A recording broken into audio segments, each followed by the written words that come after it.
할렐루야. 은혜 아니면 우리가 살아갈 수 없습니다. 감사합니다. 오늘 전도부 주간 예배로 오후 예배 드리게 됩니다. 오늘 말씀 가운데 은혜 받으시는 저와 여러분 되기를 소망합니다. 우리가 이 시간 말씀을 나누기 전에 여러분과 시 한 편을 나누면서 오늘 말씀의 문을 열고자 합니다. 시 좋아하십니까? 그럼 저와 같은 감성으로 한번 보도록 하겠습니다. 이게 라이너 마닐라 릴케의 젊은 시인에게 주는 충고입니다. 제가 읽어드리도록 하겠습니다. 마음속에 풀리지 않는 모든 문제들에 대해 인내를 가지라. 문제 그 자체를 사랑하라. 지금 당장 해답을 얻으려 하지 말라. 그건 지금 당장 주어질 수는 없으니까. 중요한 건 모든 것을 살아보는 일이다. 지금 그 문제들을 살라. 그러면 언젠가 먼 미래에 자신도 알지 못하는 사이에 삶이 너에게 해답을 가져다 줄 테니까. 우리의 삶에 닥치는 문제들을 인내하며 그 문제를 사랑하며 살아보라 말하는 시인의 말은 어쩌면 참으로 잔인하게 들립니다.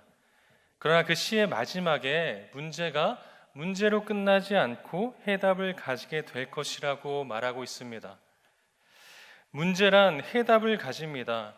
그 해답을 알기까지 우리의 삶은 다양한 파고를 오고 갑니다. 그때 문제 속에서 헤어나오기 위해 허우적 거리는 것이 아니라 문제를 자신의 삶의 한 부분으로 겸허히 받아들이고 사랑하며 인내함으로 살아낼 때 마침내 먼 미래에 자신도 알지 못하는 사이에 문제의 해답을 알게 될 것이다 라고 말하고 있습니다. 우리의 삶에도 다양한 문제를 만나게 됩니다. 그때 어떻게 해야 하는가? 문제가 내게 닥칠 때 나는 어떻게 해야 하는지 오늘 말씀을 통해서 한번 알아보도록 하겠습니다. 오늘 말씀은 신앙생활을 하신 분이라면 익히 들어서 잘 아는 다윗과 골리앗의 이야기입니다. 다윗은 이새의 아들로 여덟 아들 중에 막내 아들입니다. 당시 이스라엘은 블레셋과 전쟁 중이었습니다. 이새의 맏아들과 둘째, 셋째 아들이 전쟁터에 나가 있었습니다. 이새가 다윗을 불러 심부름을 시킵니다. 사무엘상 17장 17절에서 18절 말씀입니다. 여기에 볶은 곡식 한 에바와 빵 10덩어리를 너희 형들에게 가져다 주어라. 너는 그것을 가지고 빨리 진으로 가서 너희 형들에게 주어라. 그리고 이 치즈 10덩어리는 부대장에게 갖다 드리고 너희 형들의 안부를 물은 뒤에 형들이 잘 있는지 증거물을 가지고 오라는 것이었습니다. 다윗은 아버지 이새의 말에 따라 형들에게 가기 위해서 일찍 일어나 짐을 꾸려 길을 떠났습니다. 다윗이 형들에 있는 전장에 도착했을 때 블레셋의 장수 골리앗이 이스라엘을 조롱하는 말을 듣게 됩니다. 8절에서 10절 말씀입니다. 너희는 어쩌자고 나와서 전열을 갖추었느냐? 나는 블레셋 사람이고 너희는 사울의 종들이 아니냐? 너희는 내 앞에 나설 만한 사람을 하나 뽑아서 나에게 보내어라. 그가 나를 쳐 이기면 우리가 너희의 종이 되겠고, 그러나 내가 그를 쳐 죽여 이기면 너희가 우리의 종이 되어서 우리를 섬겨야 한다. 내가 오늘 이스라엘 군대를 이처럼 모욕하였으니 너희는 어서 나에게 한 사람을 내보내어 나하고 맞붙어 싸우게 하여라. 다윗이 이 말을 듣고 격분하게 됩니다. 당시 이스라엘의 왕인 사울에게 자신이 저 블레셋 장수 골리앗과 싸우겠다라고 말합니다. 블레셋 장수 골리앗은 키가 3m가 되고 덩치는 산만합니다. 그런데 다윗은 어떠합니까? 다윗은 양치기 소년에 불과했습니다. 그런 다윗을 사울은 싸우지 못하도록 말립니다. 다윗은 사울의 말에 아랑곳하지 않고 싸울 수 있다고 사울에게 말합니다. 34절에서 37절 말씀입니다. 임금님의 종인 저는 아버지와 양떼를 지켜왔습니다. 사자나 곰이 양떼에 달려들어 한 마리라도 물어가면 저는 곧바로 뒤쫓아가서 그놈을 쳐 죽이고 그 입에서 양을 꺼내어 살려내곤 하였습니다. 그 짐승이 저에게 달려들면 그 턱수염을 붙잡아 때려 죽였습니다. 제가 이렇게 사자도 죽이고 곰도 죽였으니 저 할례 받지 않은 블레셋 사람도 그 꼴로 만들어 놓겠습니다. 살아계신 하나님의 군대를 모욕한 자를 어찌 그대로 두겠습니까?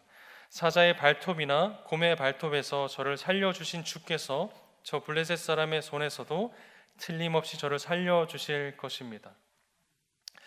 사울은 다윗의 말에 나가서 싸우는 것을 허락합니다.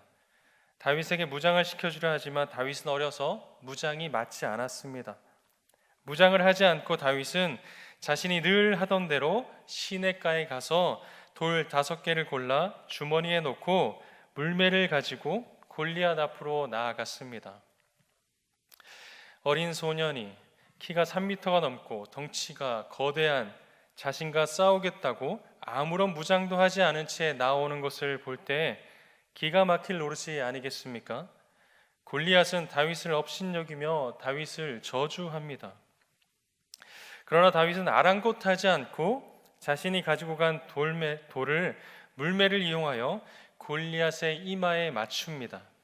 이마에 돌을 맞은 골리앗은 그대로 땅바닥에 쓰러지게 됩니다. 쓰러진 골리앗에게 다가가 그의 칼집에서 칼을 빼내어 목을 잘라 버립니다. 이 이야기는 실로 대단합니다. 또 멋집니다. 어린 소년, 양치기 소년에 불과한 다윗이 전장에서 잔뼈가 굵은 장수 골리앗을 싸워 이기는 이 이야기는 상식적으로 다윗이 도저히 이길 수 없는 상황임에도 불구하고 멋지게 승리하는 반전의 이야기를 가지고 있습니다. 그래서 이 이야기는 참으로 매력적이게 들립니다. 오늘 말씀은 한 질문에서 시작되었습니다. 다윗과 골리앗의 이야기를 묵상하다가 문득 이런 생각이 들었습니다. 만약에 다윗이 골리앗과의 싸움에서 졌다면 어떻게 되었을까? 그럼 다윗은 골리앗에게 진 패배자가 되는 것일까? 왜 이런 질문을 하게 되었을까? 이 질문을 하게 된 근본 생각은 바로 이것입니다. 우리 모두는 골리앗과의 싸움에서 승리자가 되지는 않는다입니다. 여러분, 골리앗을 우리의 인생에 다가오는 고난이라고 생각해 보시기 바랍니다. 그렇다면 우리의 인생에는 다양한 골리앗이 있을 것입니다. 이는 성경에 나오는 이야기에도 마찬가지입니다. 성경의 많은 인물들이 자신에게 찾아오는 골리앗과의 싸움에서 승리하지는 않습니다. 많은 인물이 있지만 오늘 말씀의 주인공인 다윗만 보아도 알 수 있습니다. 다윗의 인생사에서 골리앗과의 이야기는 멋진 승리의 이야기로 기록되어 있지만 그의 인생은 갈수록 어떠합니까? 오늘 말씀에 진행되는 사울과의 싸움에서 다윗은 인생의 밑바닥까지 내려갑니다.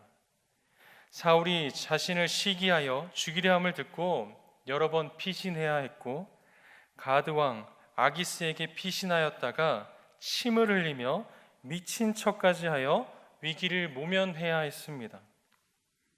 또한 다윗은 왕이 되었지만 아들 압살롬의 반역으로 아들에게 죽임을 당할 뻔하기도 하였습니다. 골리앗 사건 이후에 다윗의 이야기는 이렇게 전개되어서는 안 됩니다. 다윗이 왕이 되지 못하게 막는 골리앗 같은 사울은 당장 무너져야 맞습니다. 다윗이 왕좌에 올라서도 그의 자리를 위협하는 골리앗들이 쓰러져야 맞습니다. 그러나 정작 상황은 그렇게 흘러가지 않는다라는 것입니다. 여러분, 우리의 인생에도 이와 같은 골리앗이 있습니다.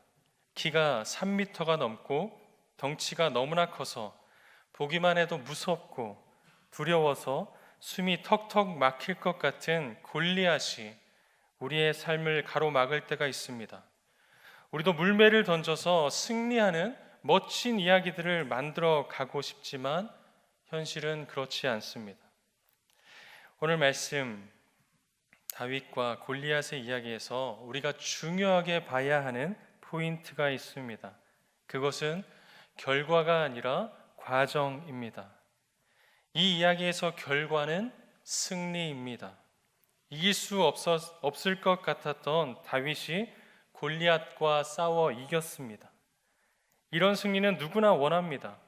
그러나 승리에만 집착하면 우리의 신앙은 피폐해집니다. 우리의 신앙의 목적은 승리만을 추구하지 않습니다. 또한 이런 신앙의 추구는 매번 삶에서 시험에 들기 일쑤입니다. 여러분, 결과가 아니라 과정입니다. 다윗과 골리앗의 싸움에서 중요한 부분은 다윗이 골리앗과 싸우려고 하는 과정입니다. 그 과정 속에서의 마음과 정신이 중요합니다. 다윗의 마음과 정신은 무엇이었습니까? 다윗의 말 속에 있습니다. 45절과 47절, 다윗이 골리앗에게 하는 말입니다. 너는 칼을 차고 창을 메고 두 창을 들고 나에게로 나왔으나 나는 내가 모욕하는 이스라엘 군대의 하나님 곧 만군의 주의 이름을 의지하고 너에게로 나왔다. 주께서 너를 나의 손에 넘겨주실 터이니 내가 오늘 너를 쳐서 내 머리를 베고 블레셋 사람의 죽음을 모조리 공중의 새와 땅의 들짐승들에게 밥으로 주어서 온 세상이 이스라엘의 하나님을 알게 하겠다. 또 주께서는 칼이나 창 따위를 쓰셔서 구원하는 것이 아니라는 것을 여기에 모인 이 온 무리가 알게 하겠다. 전쟁에서 이기고 지는 것은 주께 달린 것이다. 주께서 너희를 모조리 우리 손에 넘겨주실 것이다. 하나님은 다윗에게 어떠한 약속도 하지 않으셨습니다. 골리앗과 싸워서 너는 반드시 이길 것이다 라고 말씀하시지 않으셨습니다. 그러나 다윗은 전장에서 이기고 지는 것은 주께 달린 것이라 고백하면서 골리앗에게 나아간 것입니다. 오직 하나님만 의지함으로 담대히 나아갑니다. 우리는 이러한 다윗의 마음과 정신에 초점을 맞추어야 합니다. 골리앗에게 승리하고 지고는 그 다음 문제입니다. 즉, 그 문제는 우리가 관여할 문제가 아니라는 것입니다. 내가 이런 마음으로 골리앗에게 나아갔으니 무조건 이기게 해달라고 말하는 것은 자신의 노력으로 구원받고자 하는 것과 같습니다. 나의 행함의 값으로 구원을 살 수 없습니다. 오직 구원은 하나님의 주권 아래에 있습니다. 우리가 원해야 하는 것은 결과적 승리가 아니라 과정에서 나타나는 믿음의 모습, 믿음의 결단입니다. 오늘 말씀의 제목은 괜찮아 저도 돼입니다. 우리의 삶에서 우리의 앞을 가로막는 골리앗과 같은 문제가 있을 때 결과적 승리가 되지 않는다 하더라도 과정 속에서 주님과 동행하며 믿음의 결단을 할 때 우리는 이미 승리와는 상관없이 주님 안에 머물게 됩니다. 내 앞에 골리앗이 쓰러지지 않아도 괜찮습니다. 언제나 내 앞을 가로막고 있는 것처럼 느껴져도 상관없습니다. 나는 지금 주님과 함께 합니다. 그렇기에 괜찮습니다. 승리에 목매지 않아도 됩니다. 저도 됩니다. 주님과 동행하는데 세상의 승리와 내 삶의 유익이 무엇이 중요합니까? 세상이 우리를 패배자라고 불러도 괜찮습니다. 주님 품에 안겨서 울기도 하고 웃기도 하니 괜찮습니다. 저도 됩니다. 우리는 우리의 삶의 승패와 상관없이 하나님이 사랑하시는 아들과 딸입니다. 제가 좋아하는 찬양 중에 하나님은 너를 만드신 분이 있습니다. 조준모 교수가 지은 이 찬양은 자신의 자녀를 품에 안고 바라보며 지은 곡이라고 합니다. 아버지가 자녀에게 불러주듯이 하나님의 자녀된 우리도 하나님이 우리를 보며 이같이 말씀하시겠구나 하는 마음으로 지은 곡입니다. 이 곡을 다 아십니까? 다 모르십니까?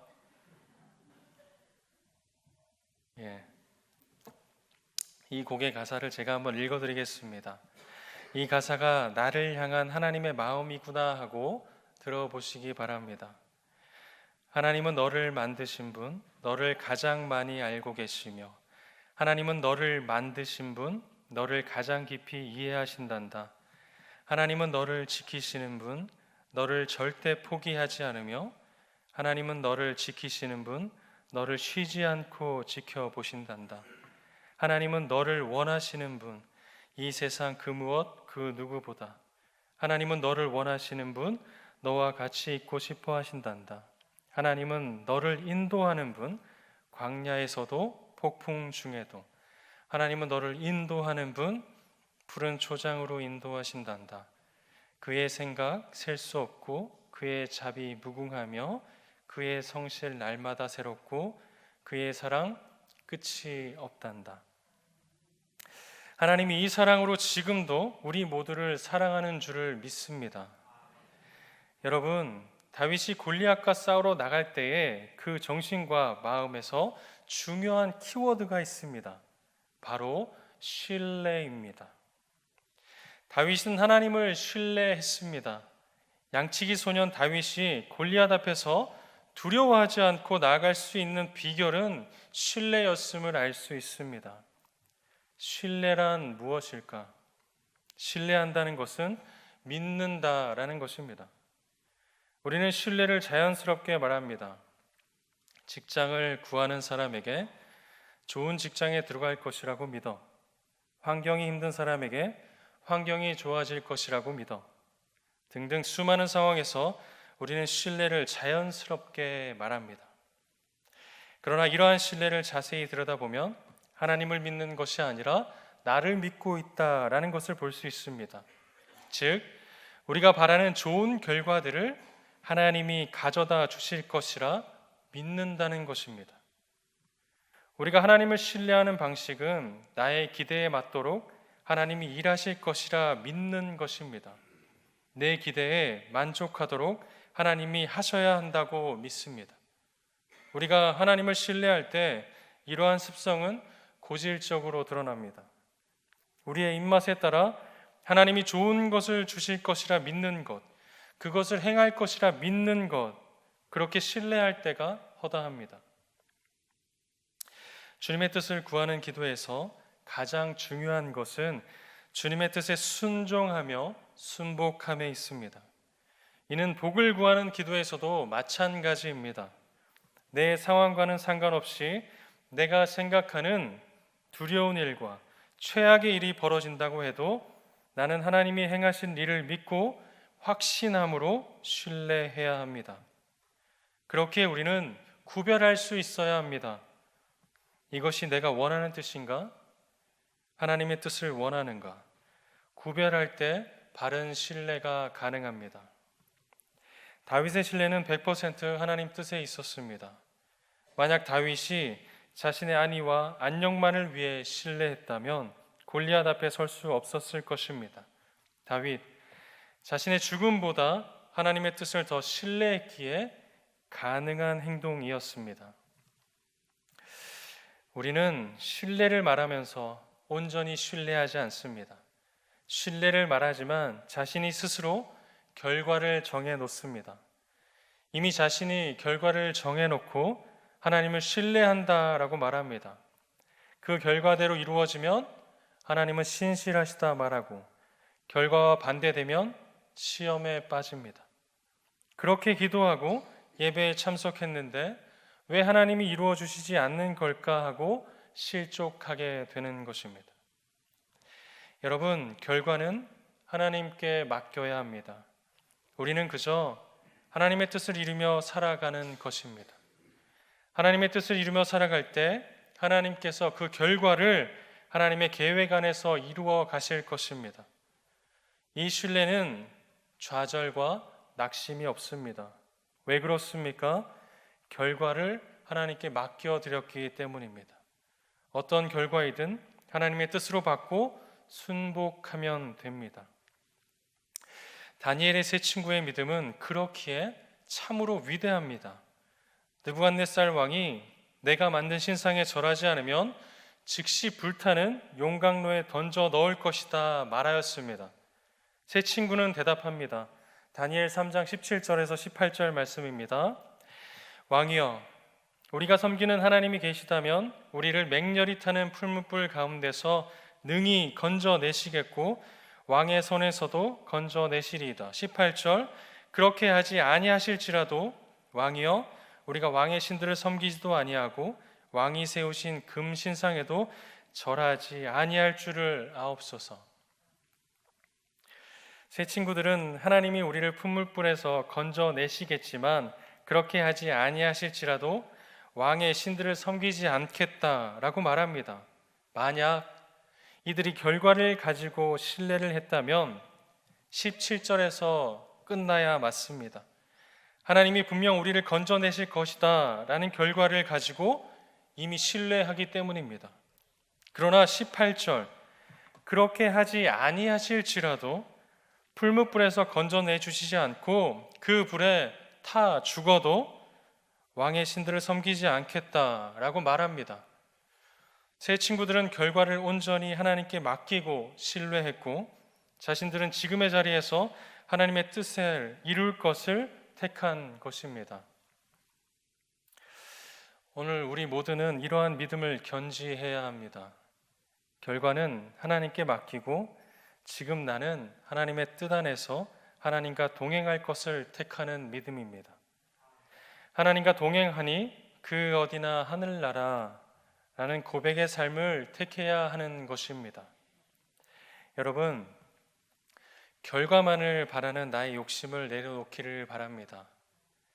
사랑하는 사람과 걷는 지금 이 순간에 이 길이 가장 행복하듯이 사랑하는 주님과 함께 걷는 이 신앙의 여정이 가장 행복합니다. 그렇기에 괜찮습니다. 진다고 해도 넘어져도 괜찮습니다. 언제나 그 옆에 주님이 나와 함께 하시기 때문입니다. 이 믿음으로 행복한 신앙의 길을 걸어가는 저와 여러분, 전도부의 모든 회원들이 되기를 소망합니다. 이 시간 다 같이 기도하겠습니다.